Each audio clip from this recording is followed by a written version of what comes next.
Erev Tov, mes amis. Erev Tov. Notre ami.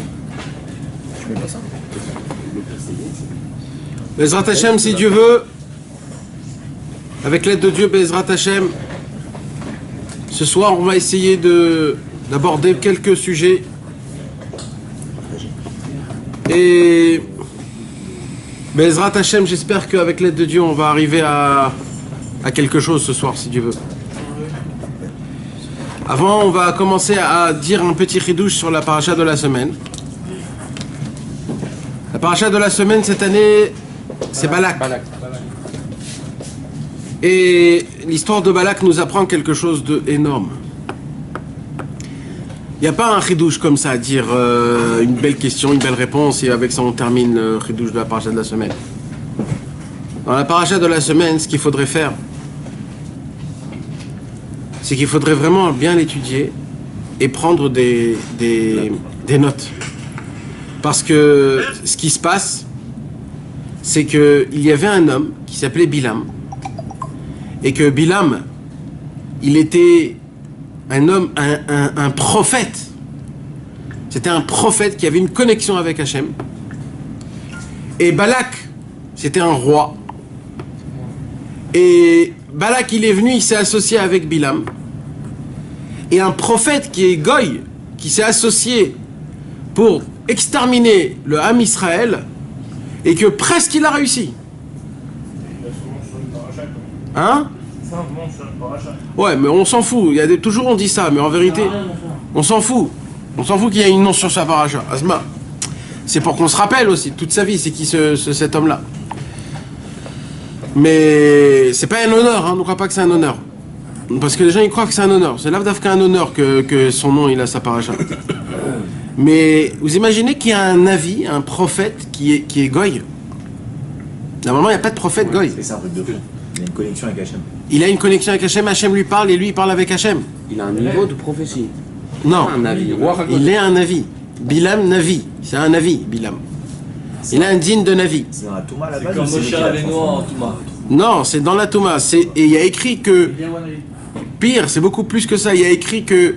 Ah oui, Il y a écrit une plus que... grande prophétie. Ouais, il y a écrit que quand Akadosh Baruch Hu, il est venu voir les Goïm, alors les Goïm, ils lui ont dit, où est la chorma que le Ham Israël, il c'est des tzadikim, et que toi, tu es leur Dieu. Ils avaient Moshe Rabbeinu. C'était ça le Inyan. Donc si nous aussi on aurait Moshe Rabbeinu, alors il n'y aurait pas de problème, nous aussi on serait comme il faut, mais c'est ta faute donc Hachem. Hachem il a dit ok, alors je vais vous donner à quelqu'un comme Moshe Rabbeinu. Qui? Bilam. Bilam, il avait la même force comme Moshe Rabbeinu, Mamash. Mamash, il avait la même force, mais dans l'autre côté. Dans le côté de l'impureté. Bilam, sa grandeur, c'était la philosophie. C'était ça la grandeur de Bilam. Bilam, il n'y avait aucune conviction que tu pouvais lui donner et le rapprocher. C'est le genre de personne qu'on ne peut pas rapprocher. Bilam, il a une réponse à tout. Il sait tout de la base, il connaît tout, il sait tout. Il sait mieux que toi, tout. Il connaît toute la Torah, il connaissait tous les tikkunim, il connaissait tous les nyanim de Moshe Rabbeinu, il connaissait tout, mais il avait une réponse à tout. Il s'appelle un philosophe. Et il dit Rabbi Nachman que Bilam il n'est pas mort. On a vu nulle part où c'est écrit que Bilam il est mort et il est exterminé. Il dit Rabbeinu que Bilam il vit encore aujourd'hui. Et il y a des gens encore qui connaissent beaucoup de Torah et vous savez que Bilam de son titre à lui, Bilam c'était un Oved Hashem. Il se regardait comme un Oved Hashem, Bilam. C'était un serviteur de Dieu. C'était aussi un sorcier. Mais lui, il se regardait comme un serviteur de Dieu. Ça veut dire, lui il dit, moi je fais rien sans que Dieu me dit pas. Comme ça c'est écrit dans la Torah. Il dit Rabbi Nachman, on peut arriver à un stade, il dit Rabbi Nachman, à un stade tellement grand que on croit qu'on est le plus grand tzaddik au monde, mais en vérité on est le plus rachat au monde. Vous comprenez ce que je suis en train de vous dire? C'est compliqué. Non, c'est-à-dire qu'il est tzaddik. Non mais ça veut dire vous imaginez. crois que t'es un C'est-à-dire, nous on tzaddik croit déjà. que juste non mais nous on croit que jusqu'à maintenant un tzaddik il a l'air d'être comme ça et un rachat il est comme ça. D'accord? Il y a forcément une. Olam image Hafour, pour ouais. éviter de tomber dans ce genre de choses, non? Mais avant ça, je parle pas de toi qui va tomber dans ça. Je parle maintenant que toi tu vas. Suivre un Mais si tu tzaddik, dis que il ça est vient présent. encore aujourd'hui, t'as forcément une. Non mais je parle pas de ça. Je parle de que toi tu peux avoir un ami comme pareil ou alors un rave pareil. Tu sais qu'on n'est pas des vrais Il doit y tzadikim. avoir une parade pour ne pas. Non, y a pas, y a pas, y a pas. Rabbeinu, il a pas donné une clé pour ne pas. Non, non, il n'a pas donné, non. Il a donné plein de clés, tu fais ce que tu veux avec. Maintenant, on va te casser la tête. Ça veut dire que dans tous les cas, tu peux tomber. Et je vais aller même plus loin que ça. Parce que toujours on dit Rabbeinu, Rabbeinu. Dans Breslev, il y a Bilam. Et le Bilam dans Breslev, il est encore plus grave que le Bilam qui n'est pas dans Breslev. Parce que quand il te vient avec les mots de Rabbeinu, avec les torotes de Rabbeinu, et il te dit c'est comme ça qu'il faut faire, c'est comme ça qu'il faut faire, la preuve c'est écrit comme ça et comme ça, là tu sais plus quoi faire. Alors qu'est-ce que tu fais? C'est un vrai problème. Rabbeinu il dit, Rabbeinu il a dit dans ma prière quand je prie le Shmona Esrei, j'ai des pensées extérieures qui viennent dans ma tête. Et Rabbeinu il a dit ces pensées là c'est qui les envoie? C'est Bilam. Bilam il combat contre moi, ça veut dire à l'époque de Rabbeinu Bilam il était là encore. C'est pas bien aussi, on avait dit ces pensées externes là pour faire monter. Oui, mais on parle de Rabbeinu. Ah, c'est dehors. Là, on parle de Rabbeinu, c'est un autre Inyan complètement. Tu comprends? Donc, quand lui, il a des mauvaises... quand il a des pensées extérieures de la prière, c'était Bilam qui lui envoyait. Donc, Bilam, il vivait encore. Et c'est écrit nulle part que Rabbeinu a anéanti Bilam. Par contre, Rabbeinu, il a énormément parlé contre ce genre de personnes, ce que je vais appeler, moi, des chokhmot. C'est quoi des chokhmot? C'est le manque de simplicité. C'est trop d'intellectuel dans le service divin. L'intellectualité dans le service divin, elle t'emmène nulle part. Il n'y a qu'une seule chose qui peut t'emmener dans le droit chemin, c'est que la simplicité. Parce que Bilam, contre la simplicité, il peut pas. Il peut pas. Parce que lui, son échange, c'est de la chorma. Donc lui, c'est que comme ça que ça fonctionne. Donc quand quelqu'un lui dit, écoute, moi je sais pas, tu m'embrouilles là, moi j'ai ce qui est écrit, c'est tout ce que je fais, pas plus que ça. Lui, il est coincé quand tu lui dis quelque chose comme ça. On ne peut pas bloquer les informations qui arrivent dans notre cerveau. Non. C'est pour ça que c'est très grave. C'est pour ça que c'est très grave. C'est très très très grave. On a étudié le cours dernier que quand on entend des paroles d'un homme qui est sage mais qui est pas attaché à Hachem, eh ben ça lui endommage des passions sexuelles en plus. L'air de la buée de sa bouche qui sort. Hein? La laine. Tu t'imagines comment c'est grave? Non, mais je parle sur un point de vue personnel. Bah, moi aussi je parle personnel. Non, mais on fait la tefila par exemple. Ouais. On a des. Ça arrive, enfin, moi le premier, ça arrive. Oui, moi, là, on a parlé de Rabbeinu, on n'a pas parlé de nous, là. On a parlé de Rabbeinu. Nous, c'est un autre Inyan. Nous, on est tellement des gens... Accélère le rythme de ta prière. Mais nous, on en a parlé de ça. On va penser pendant que tu fais la prière. Shalom, c'est pas ça. Moi, je suis d'accord. Non mais là il parlait pas de ça, là il parlait de Rabbeinu avec Le Shmona Esrei de Rabbeinu, on parlait. Et quand t'as des pensées lui, il fait des extérieures, temps. c'est Hachem qui en. C'est ça, Concentrez-vous, on parlait de nous. concentrez-vous. C'est pour cacher devant les malachim. La prière, elle puisse monter. Ouais. On parle pour nous, je parle pas pour lesquels nous, parce que tu disais, faut accélérer la prière, faut pas l'accélérer. Non, mais il y a aussi ça. Pas ce truc d'accélérer la prière vite, vite. pour- Non, ouais. Quand t'as une mauvaise non. pensée, au moment où t'as la mauvaise pensée, par exemple, t'es à Shemona Esrei, enfin tu fais la médaille et tout comme ça, au lieu que tu fasses doucement la prière, tu accélères ton rythme de la prière. Ronnie Ben Pourquoi? Fortuna. Parce que tout simplement, ça te permet d'oublier ta mauvaise pensée. Alice Batiafa. Il a dit plusieurs choses sur la prière. qui se- Non, il y en a plusieurs. Mais maintenant, le Inyan que moi je voulais vous dire, c'est il y a une question qu'on pose, et ça je l'ai lu avant-hier, et ça m'a vraiment effrayé. Il y a une Gemara qui dit comme ça. Rechaim afilu al pitro shel gihinom enam chozrim bitshuva. Il y a écrit ici une Gemara qu'un rachat, on croit que quand le rachat il meurt, c'est fini. D'accord? Parce que voilà, c'est fini, il est mort, maintenant on lui prend, les anges le prennent, maintenant il voit la vérité, il est en haut dans le ciel. La Gemara elle dit, ma pitom, c'est pas du tout terminé. Un rachat, même quand il est devant la porte du Gehinom, il fait pas teshuva même là-bas. Il reste rachat. La question que je pose, c'est comment c'est possible quelque chose comme ça? Parce que s'il va au Guinom, c'est qu'il y a eu un jugement. S'il y a eu un jugement dans le ciel, c'est Akadosh Baruch Hu qui se soit là-bas, c'est les tzadikim, on lui fait montrer toute sa vie, on lui fait montrer comment... Alors ça y est, t'as vu, ça y est, c'est fini. Gamin, non? Non, mais il s'est entêté toute sa vie. Oui, mais tu t'imagines en haut, quand le émet, là, un mytho que tu vois en haut, c'est une émette qui t'explose dans ta tête. Comment c'est possible qu'un rachat, devant les portes du Guéhinom, il va rentrer, là, il va rentrer dans 5 secondes, il va rentrer, il reste rachat. Ça veut dire si tu lui proposes à faire un péché, il va continuer à faire le péché. Comment c'est possible ça? Ouais, mais c'est pareil pour Bilam alors, parce que c'est justement si tu parlais avec Hachem, le soir c'est ça dans les rêves. C'est ça, c'est pour ça que je parle de ça, c'est parce qu'il y a rien. Donc la question, de là à là, je voudrais arriver à ça. Mais vous avez, vous, une idée? Comment c'est possible, quelque chose comme ça? Comment c'est possible qu'un rachat qui se met, il est à les portes du Guéhinom pour rentrer dans le Guéhinom, il reste rachat? Il n'est pas prêt à recevoir qu'un Kadosh Baruch Hu, c'est le Melech Malchei Melachim, un Kadosh Baruch Hu. Et que toutes les ta'avot, c'est des ta'avot, et que l'essentiel, c'est de servir à Kadosh Baruch Hu. Comment c'est possible quelque chose? Mais non, mais là, on parle dans le ciel, t'imagines dans le ciel? Tu vas avec le Guéhinom, toi. Le ciel, t'es dans le ciel, c'est fini. Elle s'est fait attraper par tout ce qu'elle a investi dans ça. Elle a C'est- tellement investi là-dedans qu'elle a pu faire marcher avant. Limite, elle est bloquée. En fait, on dit tout ça parce qu'on ne sait pas ce que c'est quand on part dans l'au-delà. Ah bah oui, bien sûr. Mais quand tu arrives dans l'au-delà, hein, c'est pas comme ce qu'on dit nous. Mais tiens, Nathan, une personne qui rentre dans le Guéhinom, il en ressort ou pas? Ouais, Je croyais qu'il n'y avait plus de dire. Est-ce qu'un juif, il peut aller au ça dépend. Ça dépend chacun. Normalement, c'est 11 mois, normalement. Ça dépend. Il y a des péchés où tu, Chasvé Shalom, on reste là-bas. Parce qu'il paraît que c'est un truc de ouf. Ouais, on peut rester là-bas des années, des centaines d'années même. Mais Dans le Guéhinom. Et si on revient, c'est après le Guéhinom ou si on revient avant le Guéhinom? Ça dépend aussi. Il y a des gens qui craquent dans le Guéhinom et ils disent je préfère redescendre, ils redescendent. Alors ceux qui non mais normalement on te dit. Ça dépend. Ou alors ça, c'est en fait tout c'est ton choix en fait. C'est ton choix à toi. Il y a un Guigoul, Nathan? Hein? Pas toujours. Pas toujours. Pas toujours. C'est où le Gilgoul ou tu crames? Tu choisis. Si c'est les cocotiers, c'est pas le Ouais.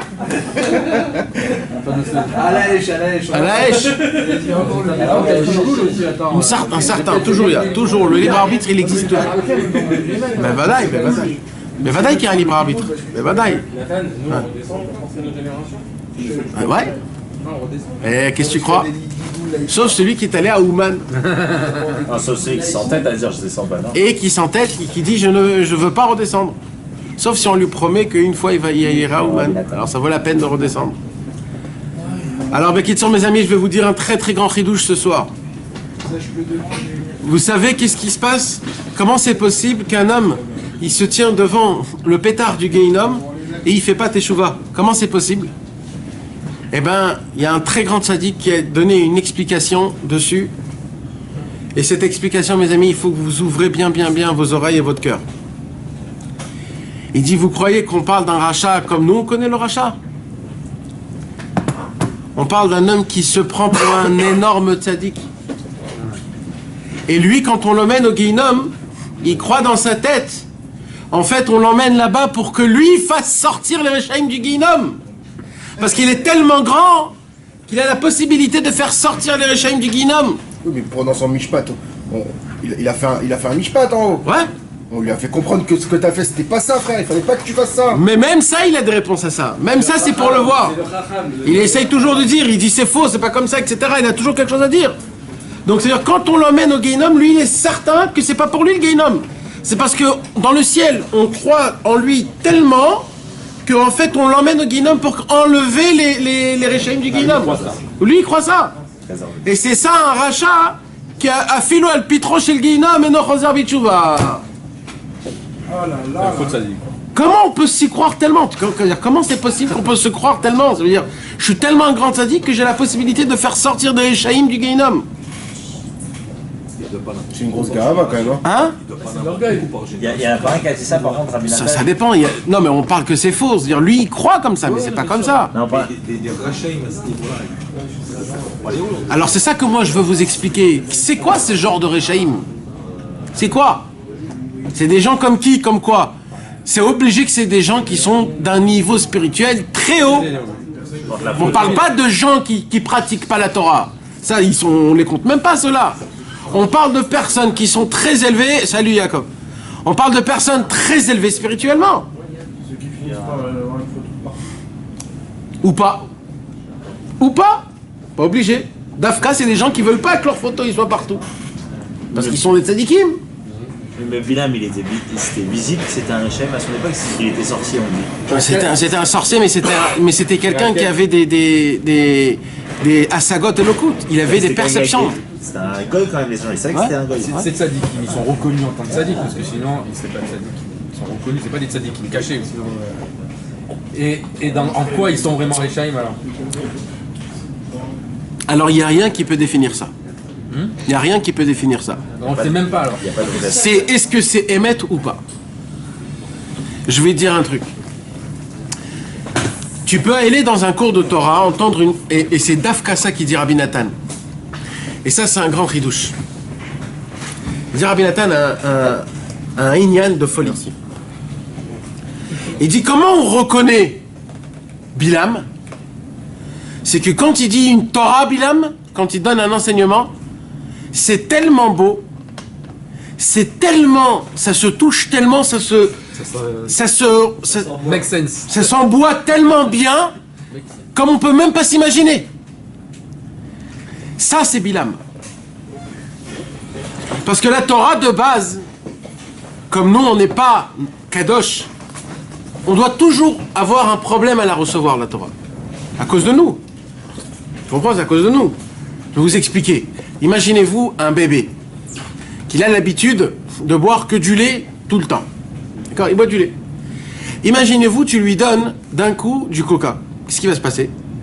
Il va vite, ça va lui faire des pétillants, il ne comprend pas c'est quoi ces gaz et tout. Maintenant, le coca, c'est super bon. Comme ça, ils disent les gens. Mais Nahon, comment ça se fait que d'un coup, il ne ressent pas? Parce qu'il n'est pas habitué. Donc imagine-toi maintenant un homme qui n'est pas habitué au vrai goût de la Torah. C'est quoi qui peut le époustoufler que quelque chose qui n'est pas émettre, quelque chose qui est shaker. Parce que lui de base c'est un shaker. Vous comprenez ce que je dis ou pas du tout là? Ouais. Je répète encore une fois, je m'explique. Je veux dire que la vraie émet de la Torah, on ne peut pas la recevoir. Non, parce que nous-mêmes on est des Rechaïm. Non. Ça veut dire qu'elle va nous surprendre la Torah. Ah, écoutez, je vais répéter. Quand tu vois une super bagnole qui passe dehors, Moi, je prends juste la fille à côté. ça t'époustoufle? Ah, ça m'époustoufle.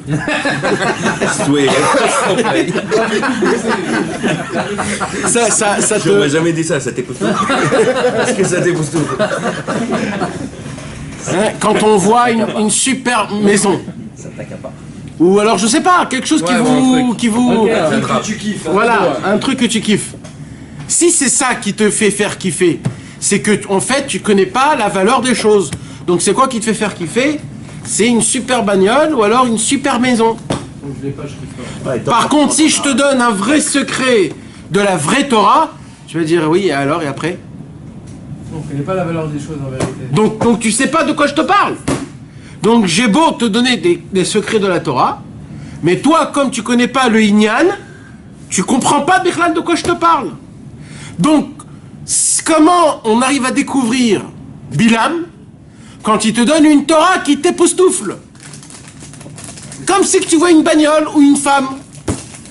Vous comprenez? Ah, quoi, Parce que c'est du même faut que la degré. Torah, elle ait l'air bidon. Non, il faut que la Torah, elle soit très haute, Comme Rabbeinu, la Torah de comme, Rabbeinu. et que tu l'attrapes pas, mais tu sens que si je vais travailler à fond, Mais c'est ça la Torah de Rabbeinu. C'est tout c'est ça, c'est Il y a ça. des Torahs d'or. Mais Bilam, il te fait montrer que la Torah, elle est à toi, tu l'as compris. Tu l'as déjà, tu la tiens déjà. Et tu peux la répéter 2 secondes. Je vais te donner un exemple. Quand vous sortez du cours, vous avez la possibilité de répéter tout le cours? Non. Baruch Hashem, d'un côté. Ça, c'est la preuve que je suis pas Bilam, j'espère. J'espère. Des fois, ça nous éclate aussi. Hein? Oui, c'est ça que le Inyan. Tu le comprends. Mais t'arrives pas à le répéter parce que tu es pas là-bas. Moi, Nathan, je le diffuse sur Facebook, c'est comme si je l'avais raconté. Mais par contre, si tu peux répéter tout, mamache, c'est qu'en fait, tu l'as compris à merveille. Et si tu l'as compris à merveille, Pas normal. alors il y a un problème. Ça veut dire c'est pas équivalent. Il y a des gens qui me disent, je suis allé à un cours de un monsieur, Il était assis là-bas, il m'a dit, il a fait un cours de 3, 4 heures, 5 heures, il ne s'arrête pas de parler. Maintenant, j'ai rien compris de ce qu'il a dit, rien. Rien. Mais quand j'étais là-bas, j'étais scotché comme ça. Ça aussi, c'est Bilam. C'est complètement Bilam. Parce que c'est quoi le Inyan? C'est qu'il te fait monter dans une bulle d'air où il n'y a plus rien. Normalement, c'est quoi le sentiment qu'on doit avoir de sortir d'un cours? C'est une envie de faire teshuva. D'aller faire Idbodedut. Une envie de changer. Ça, c'est la preuve que le cours où tu allais, c'est un cours où il faut que tu continues à y aller là-bas. Si tu n'as pas ces envies-là de faire teshuva, de te rapprocher de Dieu, et de te réveiller Chatzot ou de faire Idbodedut, alors il y a un problème avec le mec. Même si le mec, il te dit des choses énormes, mais ça sert à rien. Ça, il n'est pas étalé son savoir. Hein? Il étale son savoir. T'es époustouflé par sa beauté, sa guématria qui t'a ramené, truc. Mais derrière, Tachles, il y a où la Vodat Hashem? Il n'y a rien. Dans la Vodat Hashem, il n'y a rien. Dans la Vodat Hashem, il n'y a rien. Mais il te dit des secrets. Mais oui, c'est très beau. Voilà, il te dit des secrets. Ça te rapproche d'Hachem? moderne. Ma pitom, ils sont pas à ce calibre. L'Armodan, ils ne savent même pas parler de quoi tu parles. C'est pas tout le monde, hein, ne crois pas. Il y a quelques raves, c'est que tu les écoutes, tu pars très haut et au final t'as rien. Ouais, Nahon, il n'y en a pas beaucoup de gens comme ça. Pas beaucoup. Je crois que c'est tout le monde. C'est pour ça que c'est très dangereux, parce que si tu tombes dans leur piège, c'est très difficile de sortir. Si tu l'entends comme ça en deuxième plan. Même, c'est... Tu viens d'un autre truc, toi, dans l'intitulé des salles de Rabbeinu, t'entends comme ça. Ah, comme ceux qu'il y en a qui les appellent Rabbi et tout ça. Non, L'Avdavka. L'Avdavka. Pourquoi t'es lourd? Et il y a écrit que même Moshe Rabbeinu ne pouvait pas contre Bilam. Ça veut dire lui personnellement il pouvait, ben Vadaï qu'il pouvait Moshe Rabbeinu. Mais Moshe Rabbeinu n'avait pas assez de force pour l'homme Israël de eux les empêcher. Parce que comment il peut empêcher Moshe Rabbeinu? Il peut dire juste n'allez pas. Bon, donc si je veux j'y vais, si je veux pas j'y vais pas. Et d'ailleurs la raison pour laquelle, qu'est-ce qui se passe maintenant? Je vais vous poser une question et soyez très francs avec moi. Si je vous dis ici il y a un mec qui bégaye. Il y a un mec qui sait tout sur vous, qui connaît toute la Torah par cœur, et il est connecté avec Hachem. Tu t'assois à côté de lui, et il te dit tout ce qui va se passer avec toi. C'est dur. Vous allez voir? Bah ouais. Alors? Eh bien ça, c'est exactement Bilam. Par contre, Moshe Rabbeinu n'a jamais fait ça de toute sa vie. Je te dis, il y a un mec qui bégaye. Il avait fait ça, tu nous as pas dit avec la mère de Yoshua? Ouais. Il a dit l'avenir, je sais pas. Ouais. Il y a un mec qui bégaye, il connaît toute la Torah, mais lui, il va rien te dire. Est-ce que tu vas l'écouter, lui, un cours de Torah chez lui? Non, il diffuse pas. Hein? Non, il diffuse pas. Eh ben non. Ben non, parce qu'il bégaye, il est pas Non, comme... j'en suis du bégaiement. T'imagines, c'est quoi d'écouter un cours de Torah de quelqu'un qui bégaye? Attendez, c'est bon. T'imagines, qu'est-ce qui se passe? Donc c'est pas shoot. Alors maintenant, vous vous imaginez? Donc sachez une chose. On a plus de 50% de certitude qu'il y a des très grandes chances qu'on est attaché à Bilam. Et Bilam, c'est pas un rachat au niveau d'action, c'est un rachat au niveau du cerveau.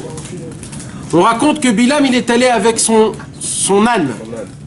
Mais il n'est pas allé avec son âne parce qu'il avait une envie d'y aller avec un âne. Il supportait pas l'âne. Qui peut supporter un âne? Il est allé avec l'âne pour absorber, pour attirer vers lui toute la touma d'un âne. Et comment on peut attirer une touma d'un âne? En allant, en ayant des rapports avec un âne. Alors lui, il allait avec son âne pour absorber le maximum de touma pour avoir encore plus de force. Il a fait une Messirut Nefesh pour faire une Avera. Donc ce mec, c'est un vrai Messirut Nefesh. Mais lui, comment il regardait les choses, lui? Qu'en fait, il répare l'âne. Lui, pour lui, il répare il monte dans des mondes. Comment la Touma, Hachem, il donne de la force à la Touma? Le libre arbitre.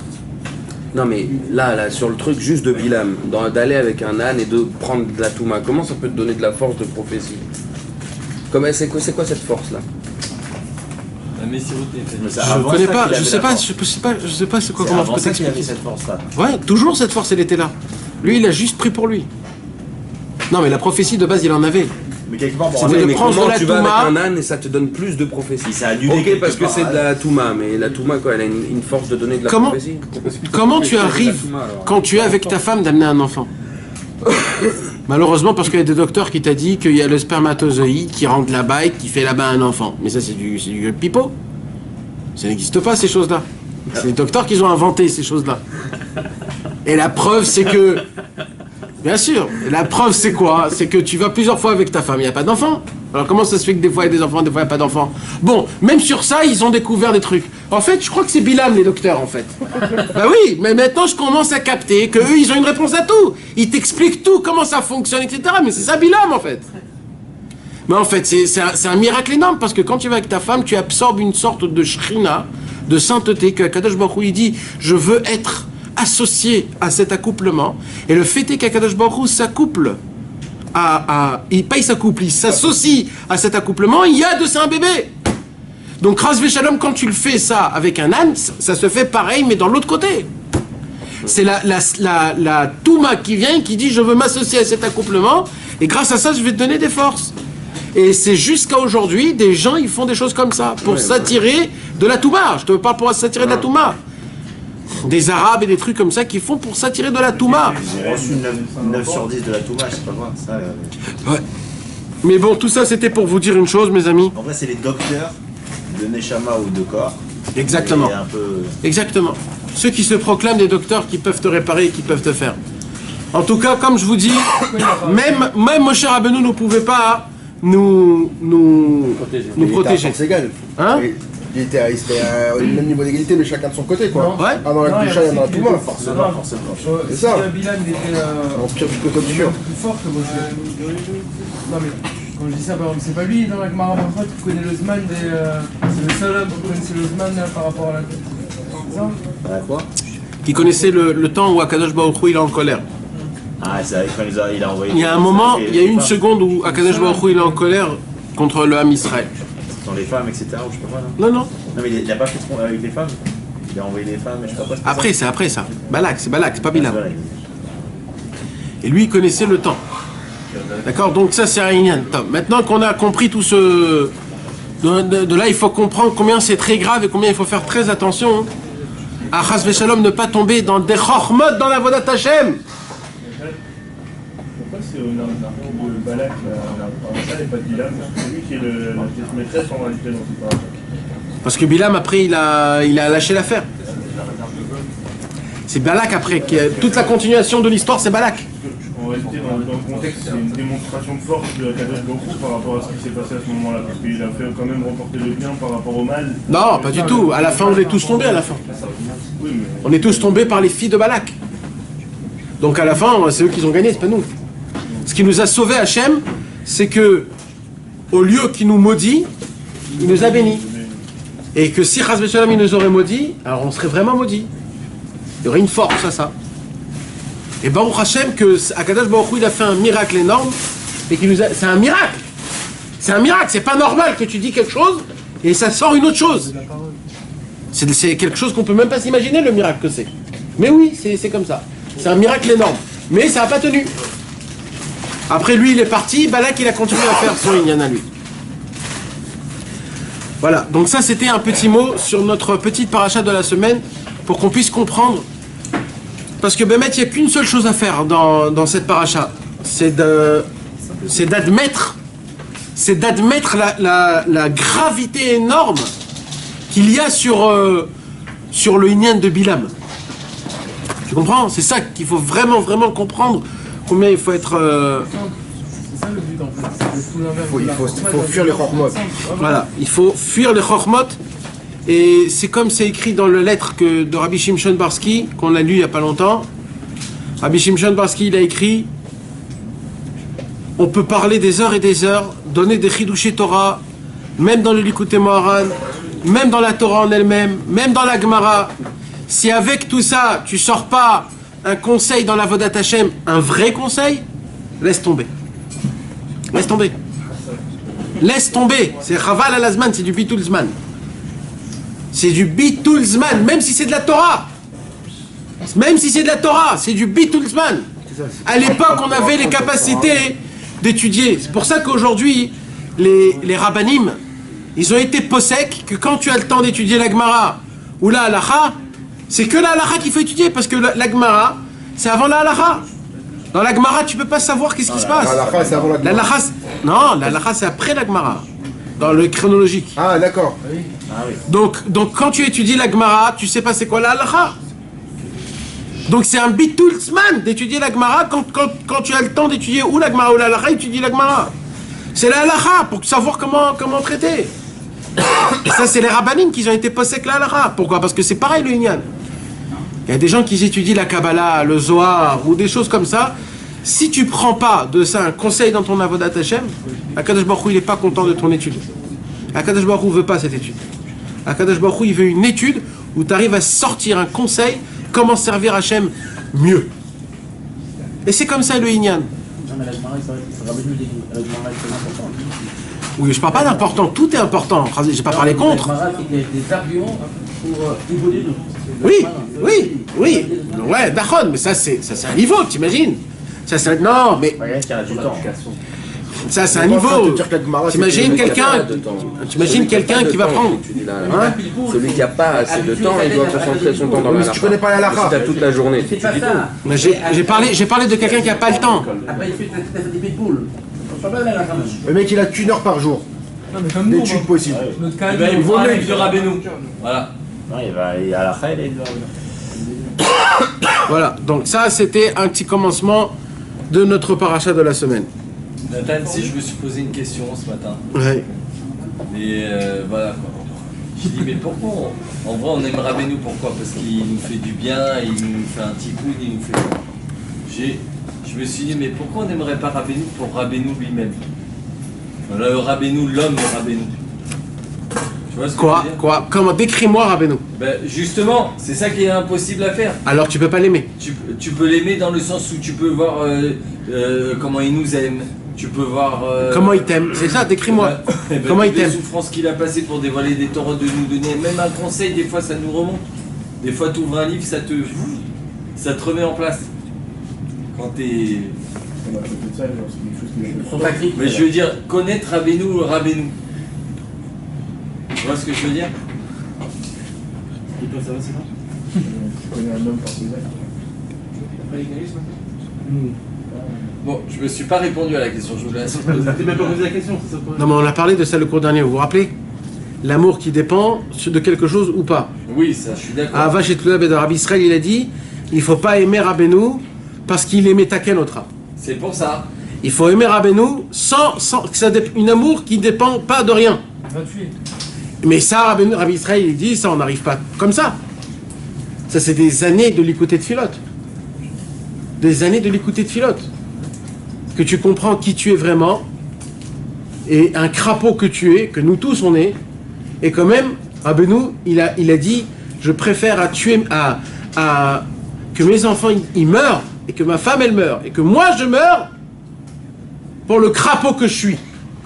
Parce que peut-être ce crapaud il va devenir un homme. T'imagines? Peut-être. Peut-être, c'est pas sûr. Pour une croyance que Rabbeinu il a cru en nous, rien que pour ça, ça vaut. Même ça, c'est une avache de Bedavar. C'est quelque chose qu'on peut pas. On peut pas. Ça, c'est très dur à définir. On peut pas.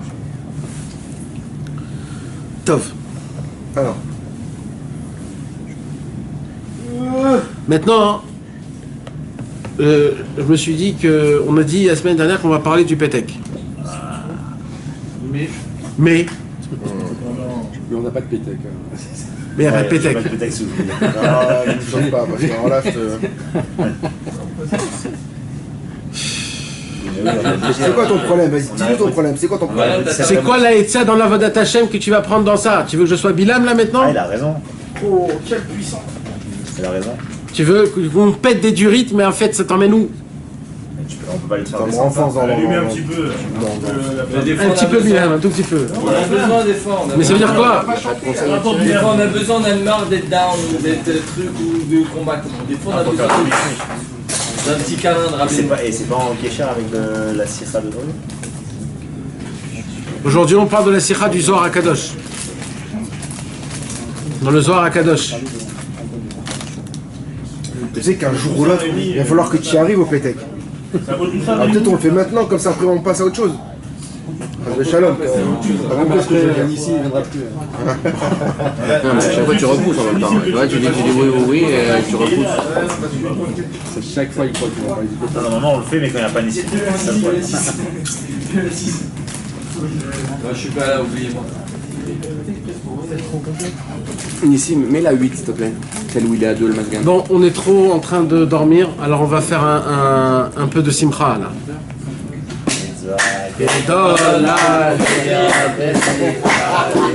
בשמחת תמיד גדולה להיות בשמחה, להיות בשמחת תמיד מצווה גדולה להיות בשמחה, מצווה גדולה בשמחה, להיות בשמחת תמיד. Ay la la la la la la la la la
Ouais, c'est comme j'avais dit, on est tous fatigués.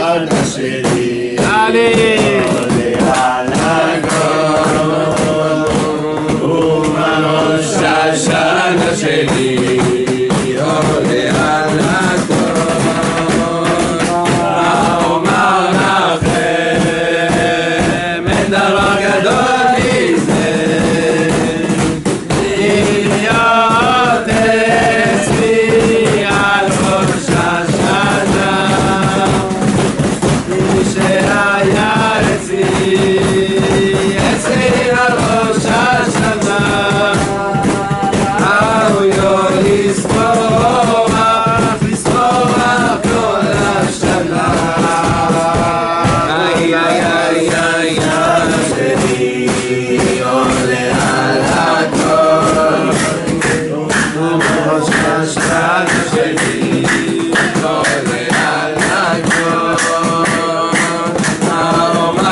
Rosh Hashanah בחרתנו מכל העמים, אהבת אותנו ורצית בנו ורוממת מכל הלשונות, אהבת אותנו ורצית בנו ורוממת מכל הלשונות, קידשתנו במצוותיך